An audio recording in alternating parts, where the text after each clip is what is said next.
Oscar winner Sean Penn is the co-director of a remarkable new documentary about the war in Ukraine. It's called Superpower. And Penn shows the months leading up to Russia's invasion and then the very deadly aftermath. So he made 7 trips to Ukraine over the past 2 years, hearing from President Volodymyr Zelenskyy and Ukrainian people about their fight for freedom. Penn was actually inside the presidential bunker when with Zelenskyy when Russia first attacked Ukraine in February of 2022. I think you always the voice of the guys, I think Americans has to hear. So I think you see that we are just ordinary people who wants to live in our country. Yeah, and how are you here? It's so dangerous to be here at this time in this country with you, with your countrymen. I mean, there's so much inspiration to be had here.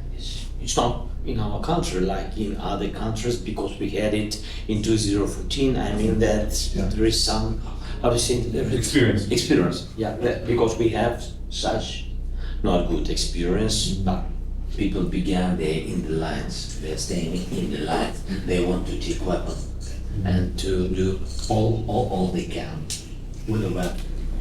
Safety of our country, right, of their lives. So. Our people, our army, our guys will be fighting for up to there. Where does it end? I mean, what does he want? What is the? He wants us to be dead.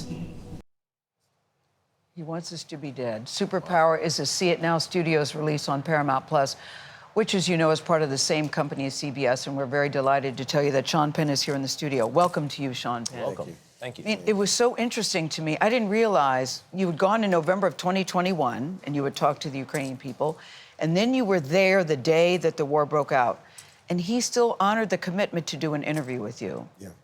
Take us to that day, what that was like for you, and what you were experiencing, too. Well, in brief, the documentary had begun as a sort of lighthearted tale of a comedic actor who had become president of Ukraine.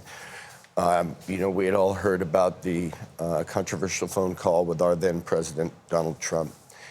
And I had met President Zelenskyy over Zoom initially, and this was long before the drums were beating on the Russian invasion.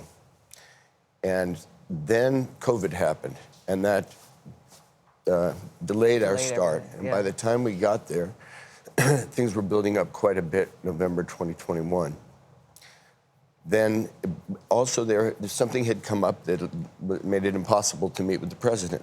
And I had always said to him that I didn't want him to agree to participate in the documentary until we had met without cameras, but in person. I just thought it was a better way to be sized up and for him to, because I wanted him unguarded if we were going to do it. We had a very good meeting, met this very warm, young, bright, welcoming young president. Yeah, this was without the cameras, yes. Yeah. And on that afternoon of the 23rd of February, we agreed we'd start shooting the following day. We went back to plan for that day's shooting to the hotel, eventually tried to lay down and go to sleep, and that's when the rockets started coming in. That kept us up all night, and then late in the morning, we got a call from the president's office that nonetheless he was going to honor our agreement to start shooting that day, and that's what you just saw a piece of. Why do you think that he still wanted to keep that commitment under the circumstances? I think that he understands that part of war fighting in the new world is communications on a lot of levels. In the film, it's suggested, and I would agree, that he's showing himself a master of many things. And I think that what he felt was that there was going to be a time where tools like this, communications tools, would be part of the warfighting effort, and I hope that it will be. I hope it will give context to Americans around the kitchen table to understand the ways in which everything that happens in Ukraine will be on our table, and that it's not so simple as to say, oh, we're putting money in another country. No, it's a great investment in our future and in the future of democracy. I think it does refresh and reawaken the American understanding of the war. The documentary is a triumph on that front. I'm interested in Zelenskyy, but I'm also interested in you. You went to, at first, have this lighthearted tale, a profile of a comedian turned leader of a country. There's a world in which the bombs start falling and Sean Penn decides, no, I'm not coming back. But you went back 7 times. Now, I know that is a Sean Penn type decision, but I'm curious, what is it about these hinge moments in history that so attracts you? I mean, it's not the first time you've put yourself in danger to tell a story. Well, I speak about this in the film. Look, it's a question that's often asked, and many times in a way that's meant disparagingly. You know, where what the hell is a Hollywood actor going around doing these things? Well, as it turns out, I'm very curious about things. I'm an expert in nothing, but like the rest of us, we can have a feeling of things when we're present to them.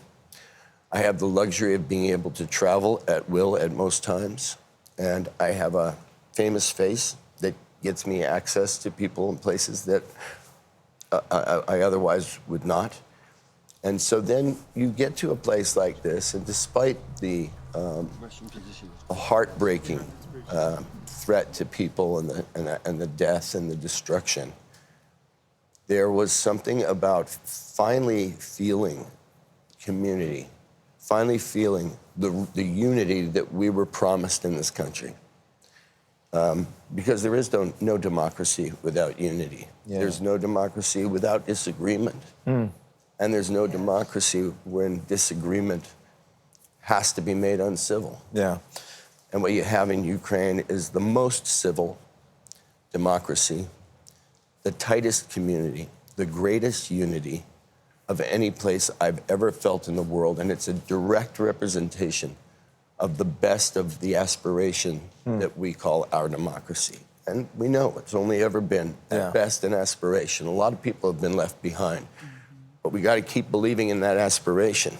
And right now, we've got the greatest partner in that. And if we don't take the opportunity to engage with them, to support them in this freedom war, we're going to lose a lot. Yeah. Sean, one, let me say, I don't look at you as a Hollywood actor, and I don't think we all do. You have evolved, and I commend you on the work that you have done.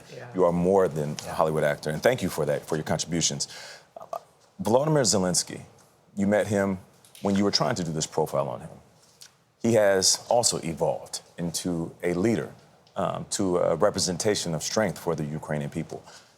Someone who has sat with him and talked with him, how have you seen him change as a man, as a leader of the Ukrainian people? What has that process been like? Well, as I said, I'd met him the day before, and I think myself and my colleagues, when he entered the room on the day of the invasion to our cameras, it felt as though, and he couldn't have known this the day before. I can only describe it that it felt like he was born for this.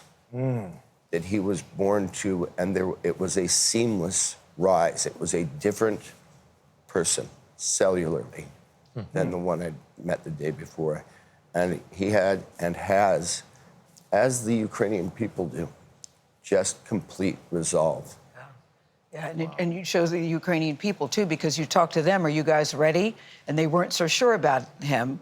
And now, when you go back the second time, they are singing his praises, Sean. Yeah. As we are singing yours. Thank you so much. Thank you so much for being here. We Thank you really very much. appreciate it. Yeah. Doc is very powerful. Superpower, it's called, premieres exclusively. We're happy to say that on Paramount Plus, starting on Monday, September 18th.